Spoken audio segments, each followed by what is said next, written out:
బాధ్యత నేను తీసుకున్నా.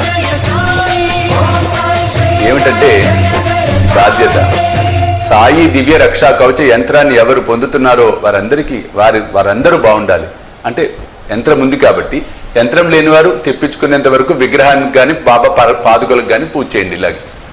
బట్ యంత్రం ఉంది కాబట్టి ప్రతి అమావాస్య పౌర్ణమికి మీతో ఆ యంత్రానికి ఏ పూజ చేయించాలో చేయించే ప్రయత్నాలు ఇవన్నీ. ఎందుకు అంటే మీకు సత్ఫలితాలు రావాలి, ఆ యంత్రాన్ని చక్కగా ఉపయోగించుకోవాలి. మీ అందరికి ఒక శుభవార్త ఏంటంటే, లాస్ట్ టైం కూడా చెప్పినట్టున్నా నేను, ఇది నూతన శంకుస్థాపన చేసేవారు మన సాయి సర్వస్వ కుటుంబీకులు ఎవరైనా సరే సాయి దివ్య రక్ష కవచాన్ని తెప్పించుకొని శంకు పెట్టినప్పుడు శంకుస్థాపనలో ఆ శంకు చోట ఈ యంత్రాన్ని కూడా పెట్టి చక్కగా పూజ చేసి ఆ శంకుస్థాపన నిర్వహించుకోండి. ఇంకా కాస్త ఆసక్తి ఉంది, నమ్మకం ఉంది అనుకున్నవారు, నూతన గృహాన్ని కట్టుకున్నవారు సాయి దివ్య రక్షా కవచ అష్టదిగ్బంధనాన్ని చేసుకోండి. అష్టదిగ్బంధనం అంటే 8 దిక్కులలో 1 ఫీట్ తొవ్వి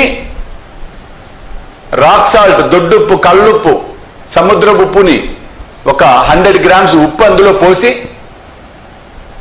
ఆ ఉప్పు మీద యంత్రం పెట్టి 50 గ్రామ్స్ పసుపు, 50 గ్రామ్స్ కుంకుమ చక్కగా వేసి దానికి మంత్రయుక్తంగా ఆ యంత్రాలు పంపేటప్పుడు వీళ్ళు చెప్తారు రాసి ప్రొసీజర్ పేపర్లో.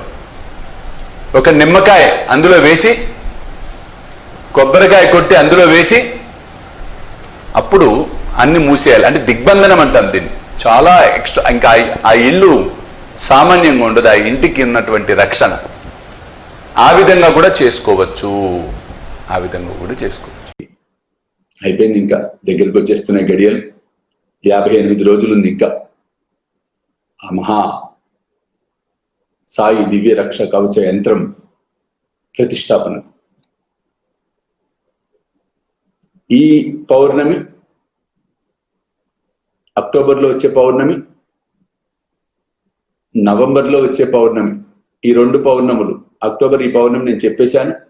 నవంబర్లో వచ్చే పౌర్ణమికి కూడా యంత్రాన్ని ఎలా పూజించాలో చెప్తాను. డిసెంబర్లో వచ్చే పౌర్ణమి మార్గశిర శుద్ధ పౌర్ణమి. యాజ్ పర్ సాయి సచరిత్ర బాబా 72 గంటలు మహాసమాధి చేసిన సమయం అని చెప్పి ఉంది మనకి. కాబట్టి మార్గశిర శుద్ధ పౌర్ణమి నుండి మహాయంత్రము నుండి మహా సాయి దివ్య రక్షా కవచ యంత్రాలయం, అక్కడ నుండే ఆ దైవిక శక్తిని ఈ యంత్రాలకి అనుసంధానము చేయబడుతుంది. ఈ అనుసంధానము చేసేటప్పుడు మిమ్మల్ని నేను ప్రతి వీడియోలో చెప్తాను. అప్పుడు నేను చేసే సమయంలో మీరేం చేయాలి, ఆ 2 అనుసంధానం ఎలా చేస్తామనేది కూడా చెప్తాను. కాబట్టి తొందరగానే సాయి దివ్య రక్షా కవచ యంత్రాలు తెప్పించుకునేవారు తెప్పించుకోండి. ఎందుకంటే 2 నెలల వ్యవధి ఉంది ఇంకా. కాబట్టి మీరు చక్కగా తెప్పించుకునే ప్రయత్నం చేయండి, తెప్పించుకోండి. అలాగే చాలా మంది సంతోషపడ్డారు, అడుగుతున్నారు. పేరు పూర్తిగా చెప్పలా. SK Om Sairam bless my family. తప్పకుండా మీకు మీ కుటుంబ సభ్యులకు సాయి అనుగ్రహ ప్రసాద సిద్ధిరస్తు, చల్లగా ఉండాలి, సాయి కృపతో పూర్ణమైన ఆరోగ్యంతో వర్ధిల్లాలని ఆశీర్దిస్తుంది. కాబట్టి 1 kg ఏదైనా సరే, 2 kg 3 kg 5 kg టైం ఉంది కాబట్టి ప్రశాంతంగానే ఎవరెవరు అంటే ఇక్కడ బాగా గుర్తుపెట్టుకోండి, యంత్ర ఆలయంతో సహా కలిపి మనం వేసుకున్న దాని ప్రకారం వెళ్ళే బడ్జెట్. చిరస్థాయిగా ఆ మందిరాన్ని, ఆ యంత్రాలయాన్ని చూసినప్పుడల్లా మా భాగస్వామ్యం కూడా ఇందులో ఉంది. ఆ బాబా మమ్మల్ని ఆ రోజు సమాధి మందిరం కట్టడంలో మనం పాల్గొని ఉండొచ్చు, ఉండకపోవచ్చు. ఎందుకంటే గోపాలరావు బూటి ఒకటే కట్టేశాడు. కానీ ఈసారి విశేషమైన యంత్రాలయాన్ని మనం నిర్మాణం చేసుకోబోతూ ఉన్నాం. ఆ యంత్రాలయంతో పాటు సాయినాథుడి దివ్యమంగళ స్వరూపాన్ని కూడా ప్రతిష్టాపన చేసుకోబోతూ ఉన్నాం. చాలా ఎన్నో విశేషాలు చాలా ఉన్నాయి. రాబోయే రోజులు ఇంకా చెప్తాను నేను.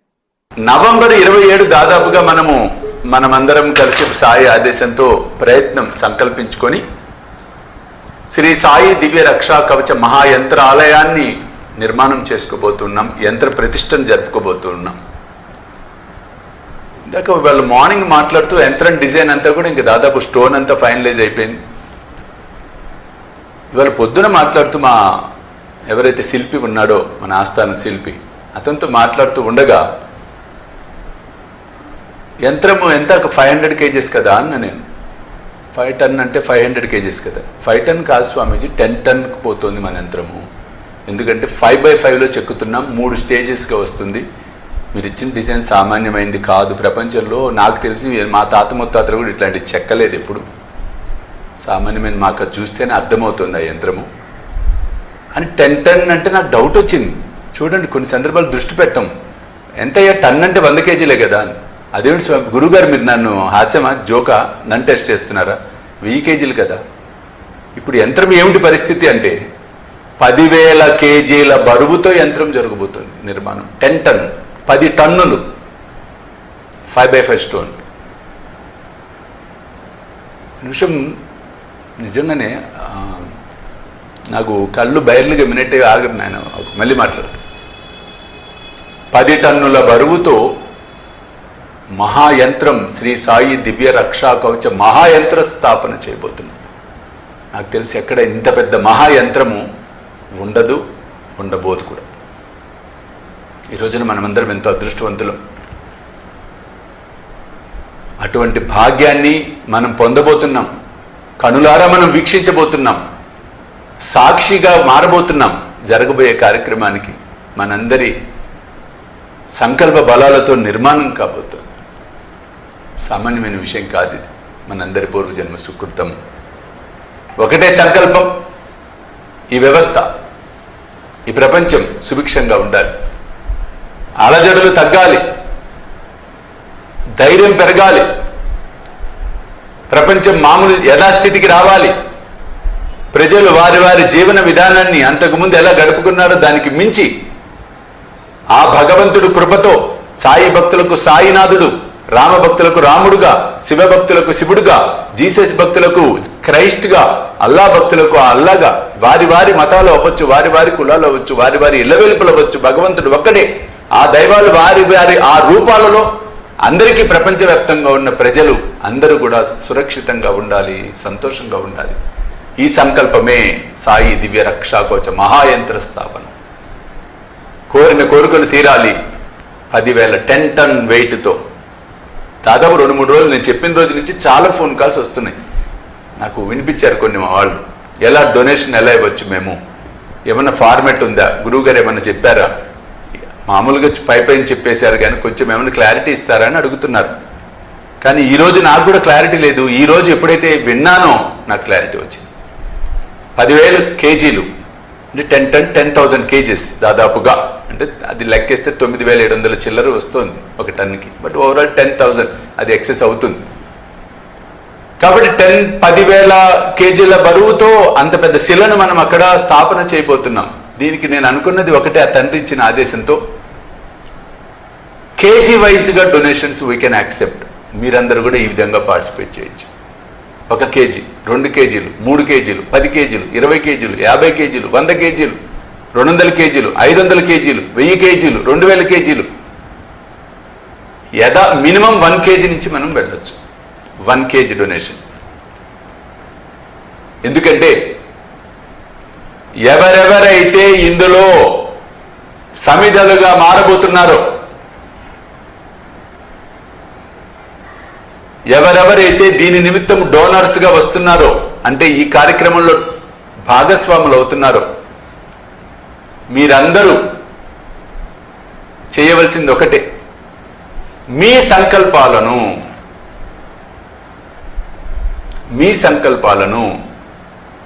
క్లుప్తంగా పేజీలు కాకుండా క్లుప్తంగా మీ పేరు, మీ గోత్రనామము మీ చేతులతోనే రాయండి.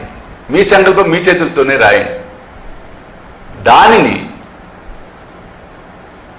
రాసి వాట్సాప్ చేయండి. డొనేషన్స్ ఎవరైతే ఆ స్క్రీన్ షాట్తో పాటుగా. నేను చేయబోతున్న గొప్ప సంకల్పము, ఒక అద్భుతం ఏంటంటే, ఎవరెవరు ఇందులో సమిధులవుతున్నారో ఆ రోజు ఆ యంత్ర ప్రతిష్టాపనలో ఈ సంకల్పాలన్నిటినీ కూడా అందులో వెయ్యటం అనేది జరుగుతుంది. ఫిజికల్గా అవ్వచ్చు, లేదా పరిపూర్ణంగా వాటిని భస్మం చేసి ఆ భస్మాన్నన్న వేయటం అవ్వచ్చు. ప్రింట్అవుట్స్ తీస్తాం పేపర్స్ అన్నిటిని కూడా, పసుపు రాస్తాం వాటన్నిటికీ. చాలా పెద్ద కార్యక్రమాలు ఉన్నాయి, రాబోయే రోజులు మీరు అన్నీ చూస్తారు. పవిత్రంగా చేసి ఆ పేపర్స్ని, ఎందుకంటే పేపర్ మీద మీరు రాసిందే ప్రింట్ వస్తుందిగా, మీ స్వస్థలతో రాసిందే. ఎందుకంటే ఇప్పుడు కొరియర్లు పోస్టులు చేయడం అంటే సమయం సరిపోదు మనకి. చేసి ఆ యంత్రము ప్రతిష్టాపన చేసేటప్పుడు ఆ యంత్రము ఆ లోపల భాగం ఏదైతే ఉంటుందో అక్కడ ఇవన్నీ పోసి దాని మీద యంత్రాన్ని స్థాపన చేయటం అనేది జరుగుతుంది. కాబట్టి యథాశక్తి అని అన్న మీ ఇష్టం మీది, మీ అభిప్రాయాలు మీవి, మీకు ఎలా అనిపిస్తే అలా చేయవచ్చు, ఎలా తోస్తే అలా చేయవచ్చు. కాకపోతే ఒక విన్నపం ఏంటంటే ఎవరెవరైతే ఈ కార్యక్రమంలో భాగస్వాములు అవుతారో ఇక ఉడతా భక్తికి ఏదైనా సరే చెయ్యొచ్చు. అలాగే కూడా చక్కగా మేము తొందరలో ఇంకొక ఆలోచన కూడా చేస్తున్నా, అది ఇప్పుడు వద్దులేండి, అది ప్రాక్టికల్ మీకు చూపించి నేను చెప్తాను. అలా కూడా మనం చేయవచ్చు. కాబట్టి 1 కేజీ 2 కేజీలు ఏదైనా సరే, అంటే టోటల్ యంత్రాలయానికి సరిపడే విధంగా మనం ప్లాన్ చేసుకొని ముందుకు వెళ్ళబోతూ ఉన్నాము. అయిపోయింది కదండి. ఇంకా ఫోన్లలో ఇంకా క్లారిటీ వచ్చేసింది మీకు. మీరు మీకని మీ పని మీరు, నా పని నేను చేయవచ్చు.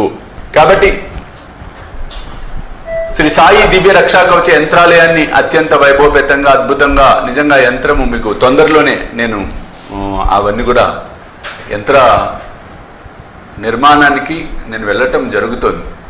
వెళ్ళి అక్కడ పూజది చేసి ఆ స్టోన్కి ఆ ఫొటోస్ అన్ని, ఆ వీడియోలు అన్నీ కూడా మీకు తొందరలో, ఇంకా ఆ తేదీ నిర్ణయం అయిన తర్వాత మీకు ప్రతిదీ మినిట్ టు మినిట్ అప్డేట్ చేస్తూనే ఉంటా ప్రతిరోజు కార్యక్రమం.